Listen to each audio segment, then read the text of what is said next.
Roberta, step over here, please. Excuse me, what is this about? The elderly customers you've been draining while you posed as their trusted financial helper? $500,000 out of people who came to you at their lowest. For years, her elderly customers called Roberta Castillo family. What they didn't know was that she had been systematically draining their accounts, targeting them the moment a spouse died or a diagnosis arrived. I have worked at this bank since I was a... She did not finish the sentence. By the time federal agents walked into the JPMorgan Chase branch on California Avenue Southwest, the audit was already closed. 3 years of altered records, 17 elderly customers, more than $500,000 routed through accounts that belonged to people too sick, too grieving, or in one case too dead to notice. The bank she had worked at for 19 years had been quietly building the case against her for months. Roberta Castillo just thought she was being called in to discuss a flagged transaction. Before we go any further, I want to ask you something.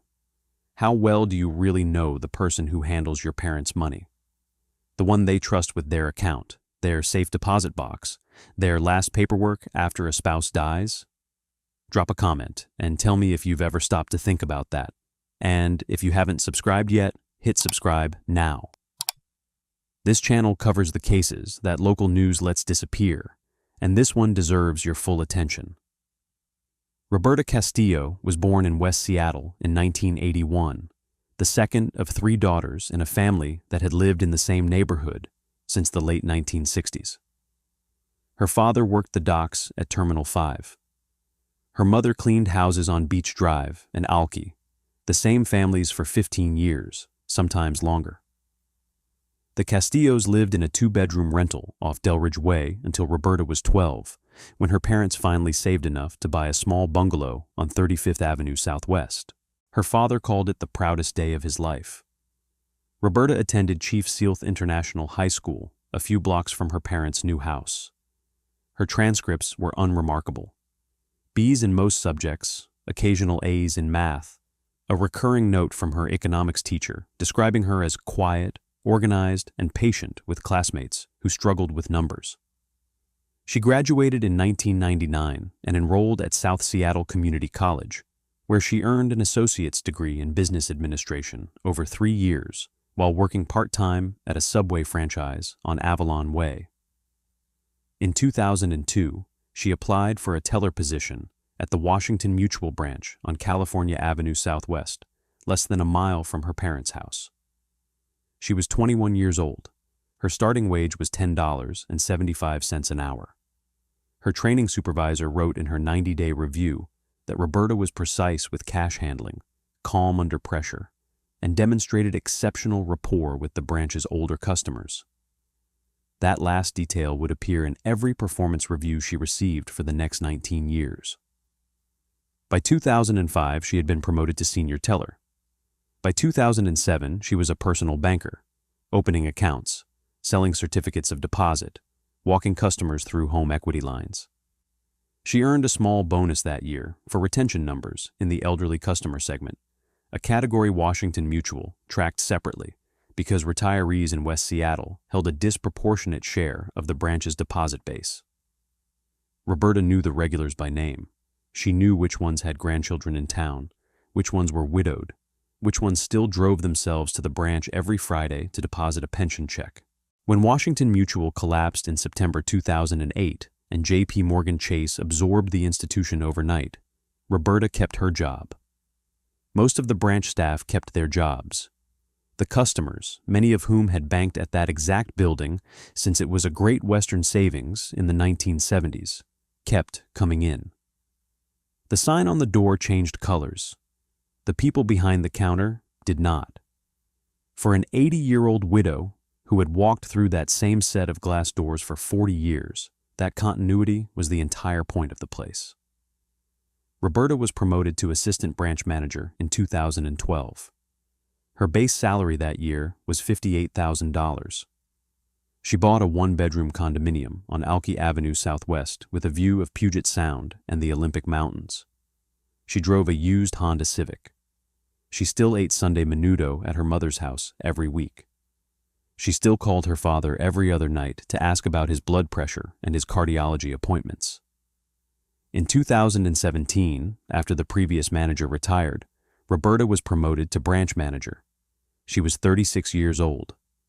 The promotion came with a corner office at the back of the branch, a nameplate reading R. Castillo, branch manager, and authority over 14 employees, a vault with daily cash limits in the high six figures, and signing privileges on every account held at the branch. Her annual salary crossed $90,000. The regional vice president who handed her the promotion told a small gathering at the branch that Roberta was the kind of leader Chase wanted in every community branch in the country. She had risen from teller to manager at the same address. She had never worked anywhere else. Her mother cried at the small celebration the branch held. Her father, by then retired and ill with the heart condition that would kill him 18 months later, told a neighbor that his daughter was the proof that working hard in this country still meant something. Roberta took a framed photograph of her parents to the branch and set it on the corner of her new desk. That photograph would still be sitting there the morning federal agents asked her to step away from her computer. To understand what Roberta Castillo did, you have to understand how a community bank branch actually works. Not the version on television, the real version. A Chase branch in a neighborhood like West Seattle is, in the language of the bank's internal documents, a relationship branch. It does not exist primarily to process transactions. ATMs and the mobile app handle 90% of routine activity. What the branch does, what the people inside the branch are trained and incentivized to do, is build relationships with customers whose accounts cannot easily be managed by an algorithm. Small business owners, people with complicated estate situations, and above all, the elderly. West Seattle has one of the older median age profiles in King County. The neighborhood has retained the same families across generations. The California Avenue branch served customers in their 70s, 80s, and 90s who had banked there since the Carter administration. Many of them did not use online banking. Many did not have living spouses. Many depended on a familiar face behind the counter to walk them through paperwork they no longer fully understood. The branch manager sat at the top of that relationship structure. The manager had override authority on transactions flagged by the system. The manager could approve large cash withdrawals without a second signature. The manager controlled access to the safe deposit boxes, including the keys for boxes whose holders had died and whose family members had not yet been located. The manager could open accounts on behalf of customers and adjust contact information on existing accounts, including the mailing address where paper statements were sent. The manager could redirect electronic alerts. The manager could change the phone number on file for fraud notifications. The bank had controls, daily exception reports, quarterly account reviews, a central fraud detection unit in Columbus, Ohio, that monitored statistical anomalies across the entire JPMorgan Chase retail footprint. There were dozens of layers between any single branch employee and the kind of theft that could meaningfully damage the institution. But the controls assumed something. They assumed that the person closest to the customer was protecting the customer.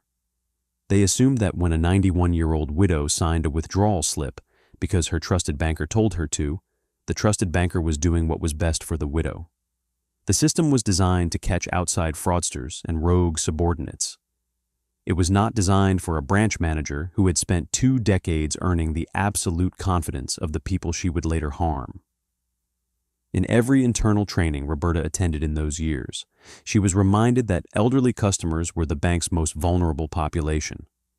She was given pamphlets on financial elder abuse. She signed annual compliance attestations, stating that she would report any suspicion of exploitation. She did report some. 2 cases in 2019 involving family members who appeared to be draining a parent's account. She helped Adult Protective Services with both. The West Seattle Herald ran a short piece praising the branch manager, who, in their phrasing, knew her customers well enough to spot when something was wrong. She knew her customers very well. The first verified theft happened in March 2020. The customer was an 84-year-old retired teacher named Margaret Ann Pyle, who had banked at the California Avenue branch since 1976. Her husband, a retired Boeing engineer, had died 7 weeks earlier of complications from a stroke.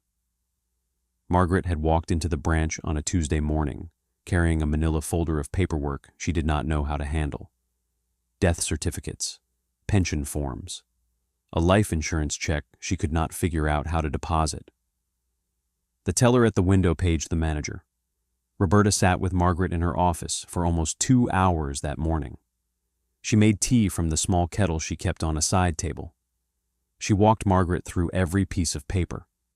She wrote down passwords on a yellow legal pad in handwriting large enough for Margaret to read without her reading glasses. She made copies of documents. She offered to handle the consolidation of the late husband's accounts directly, so Margaret would not have to keep coming back.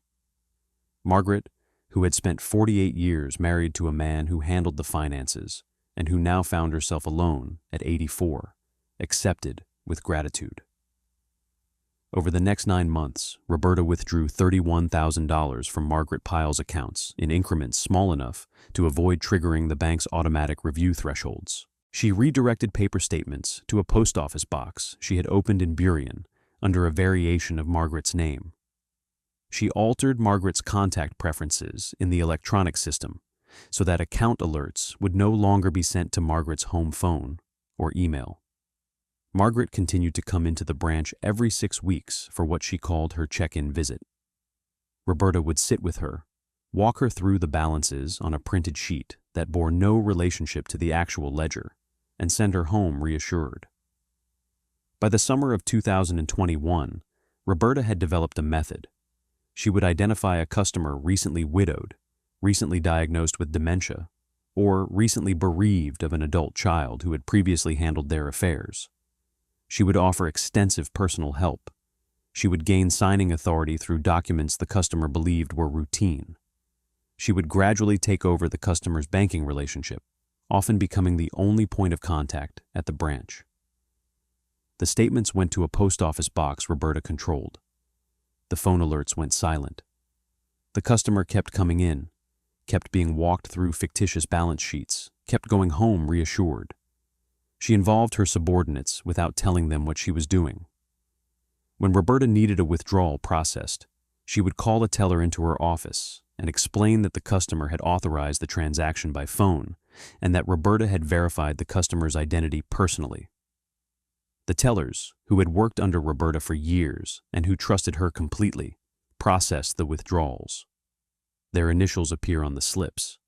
Federal investigators would later interview each of them at length.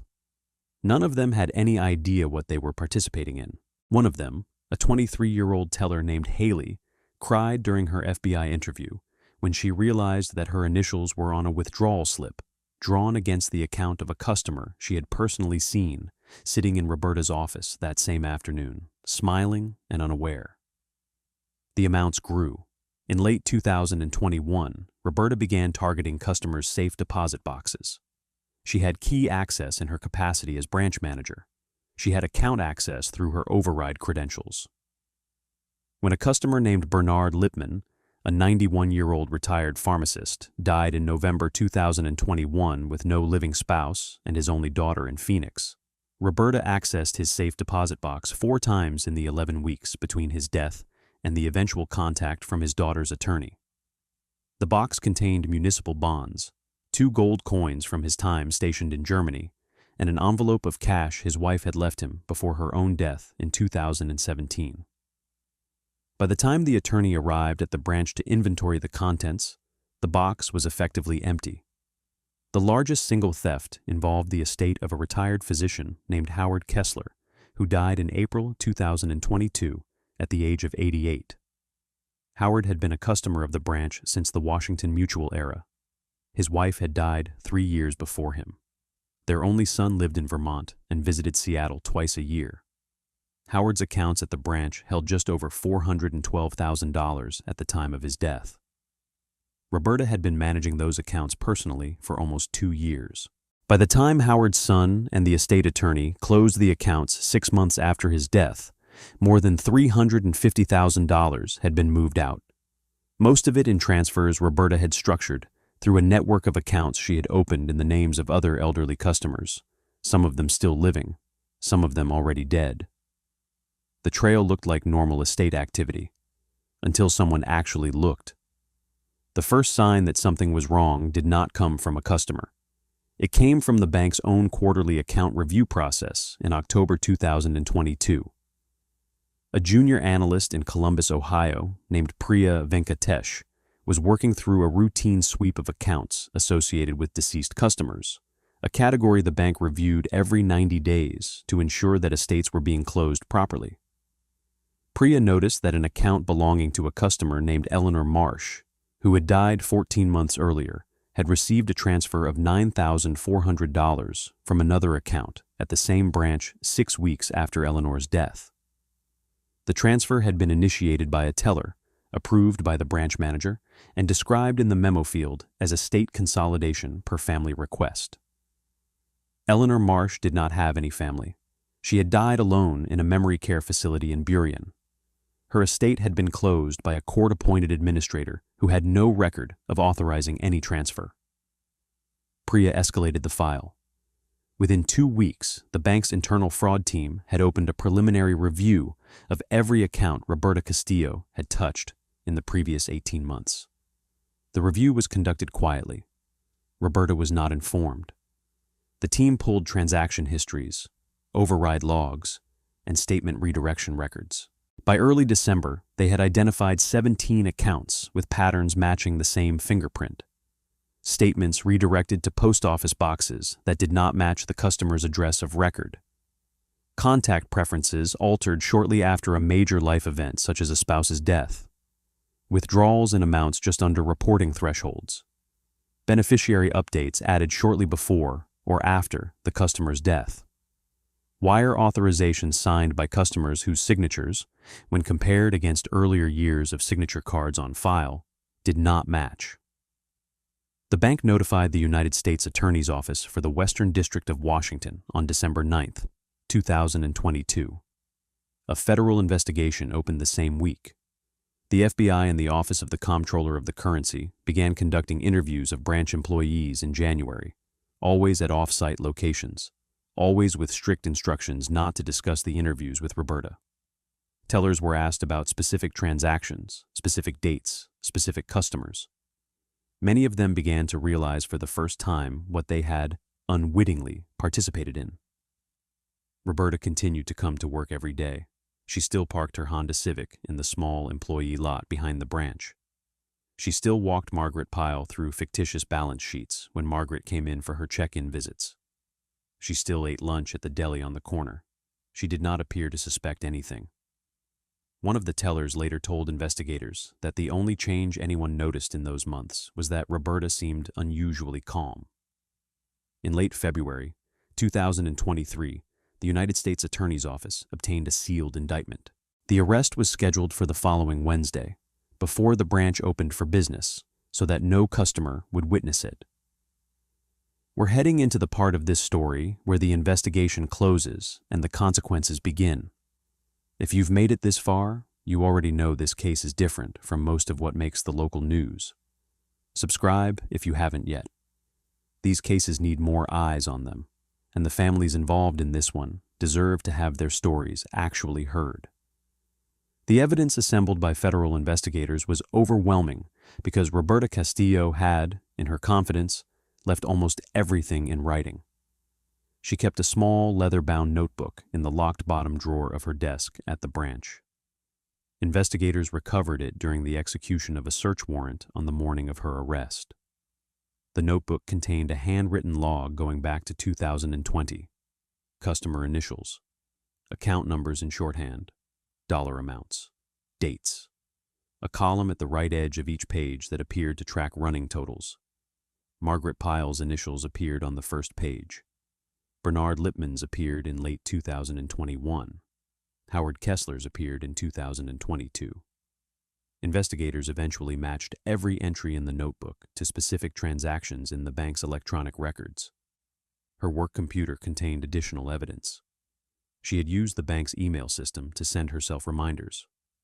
One message, sent in July 2021, read, pile in next Tuesday. Print updated sheet. Balance should read 71,400. Do not mention insurance check. Another from May 2022 referenced Howard Kessler by his initials and noted, in language that would later be read aloud in court, confirm son not in town for at least 6 more weeks. Move balance in 3 pieces. Investigators also recovered text messages from Roberta's personal phone. She had been careful with her phone in some respects. She had never texted any customer about the thefts. But she had texted her younger sister, who lived in Tacoma, on multiple occasions in ways that did not implicate her sister, but did implicate herself. One message, sent in October 2022, read simply, "Audit at branch this quarter. Should be fine, but might be quiet for a while." Another, 2 weeks later, "Mom does not need to know what I make. Tell her the raise was smaller. The financial trail was the most damaging." Roberta had moved stolen funds through a network of accounts she controlled directly and accounts she controlled by proxy. She had purchased certificates of deposit at other Chase branches in the Seattle area, using funds drawn from victim accounts. She had paid down $26,000 on her condominium mortgage in 2021, using funds traceable to Bernard Lipman's estate. She had paid for her mother's hip replacement surgery in 2022, with funds drawn from Howard Kessler's accounts 72 hours before the procedure. She had taken her sister and her niece on a Disney cruise in late 2022, paid for in part with funds withdrawn from Margaret Pyle's checking account. Investigators eventually documented thefts from 17 separate elderly customers across a 34-month period, totaling $507,612. JPMorgan Chase, under federal banking law and its own depositor agreements, restored every dollar to every victim or victim's estate. The bank's total loss was the full amount stolen, plus the cost of the internal investigation. The customers and the heirs of the customers were made financially whole. The trust those customers had placed in their branch manager could not be restored by any policy or any check. The arrest happened on a Wednesday morning in March 2023 at 7:52 a.m., 8 minutes before the branch opened for business. Roberta was in her office. She had just turned on her computer. The framed photograph of her parents was on the corner of the desk where it had been since 2017. 2 FBI special agents entered the branch through the employee door. A third remained outside. The senior agent identified herself and asked Roberta to step away from the keyboard. "Ms. Castillo, we have a federal warrant for your arrest. We need you to stand up slowly and keep your hands visible." I don't understand. What is this about?" "We can discuss that after we leave the building. Right now, I need you to stand up." "Is this about the Marsh account? Because I can explain the Marsh account. The transfer was authorized." The agent did not respond. Roberta stood. Her hands were visibly shaking. She asked for permission to take the framed photograph of her parents with her. The agent told her it would be inventoried and returned later, if appropriate. Roberta nodded. She walked out of her office past the teller line, where 2 of her employees were arriving for the morning shift. Neither of them spoke. One of them, Haley, would later tell investigators that she had known something was wrong for weeks because the FBI had interviewed her in January, and she had not been permitted to say a word to anyone, not even her own mother. In the parking lot, before she was placed in the back of the agent's vehicle, Roberta said one more thing. According to the agent's contemporaneous notes, she looked back at the branch building she had worked in for 19 years and said quietly, "My mother is going to find out from the news." She did not say anything else for the rest of the drive. At the FBI field office in downtown Seattle, she requested an attorney and exercised her right to remain silent. She did not speak to investigators again until her plea hearing 5 months later. Roberta Castillo was indicted by a federal grand jury in the Western District of Washington on charges of bank fraud, aggravated identity theft, and embezzlement by a bank employee. The indictment ran to 31 counts spanning the 34-month period of the scheme. Her attorney, a former federal public defender named Stephen Marchetti, entered a not guilty plea at her arraignment, and immediately began discussions with the United States Attorney's Office about a plea agreement. The plea was filed in August 2023. Roberta pleaded guilty to 1 count of bank fraud and 1 count of aggravated identity theft. The remaining counts were dismissed pursuant to the agreement. The government's sentencing memorandum, filed in November, ran to 41 pages. It included victim impact statements from family members of every deceased victim and from 3 living victims, including Margaret Pyle, who at 87 submitted a typed letter through her court-appointed attorney. Margaret's letter, quoted in part by the judge at sentencing, read, "I trusted her with my husband's last paperwork. I trusted her because she was patient with me when I could not understand the forms. I do not know how to feel about a person who would do this to someone like me. I do not have the energy to be angry. I have the energy to be ashamed that I did not see it." The sentencing hearing took place on January 22, 2024, before a United States District Judge in Seattle. The courtroom was full. Several of the affected family members traveled from out of state to attend. Roberta's mother sat in the 3rd row behind the defense table. Her sister sat beside their mother. Her father had died a year earlier, without ever knowing what his daughter had done. Roberta wore a charcoal suit and did not look back at her family during the proceedings. The assistant United States attorney spoke for 40 minutes. The defense attorney argued for a downward departure based on Roberta's lack of prior criminal history and what he described as her cooperation with the bank's internal review. The judge listened. When she spoke, she addressed Roberta directly. "You did not steal from strangers. You stole from people who came to you because they were lost and frightened and needed someone they could trust. You looked at the most vulnerable customers in your branch and you saw an opportunity. You did this not in a moment of weakness, but in a sustained, methodical campaign over almost 3 years. The harm you have caused is not measured only in dollars, although the dollars are significant. It is measured in what you have done to the willingness of an entire community of older people to trust the institutions they depend on. That harm will outlast your sentence." The judge sentenced Roberta Castillo to 54 months in federal prison, followed by 3 years of supervised release and ordered restitution of $507,612 to be paid to JPMorgan Chase, which had already made the victims whole. She was designated to a federal women's facility with a projected release date in 2028. She will be 47 years old when she walks out.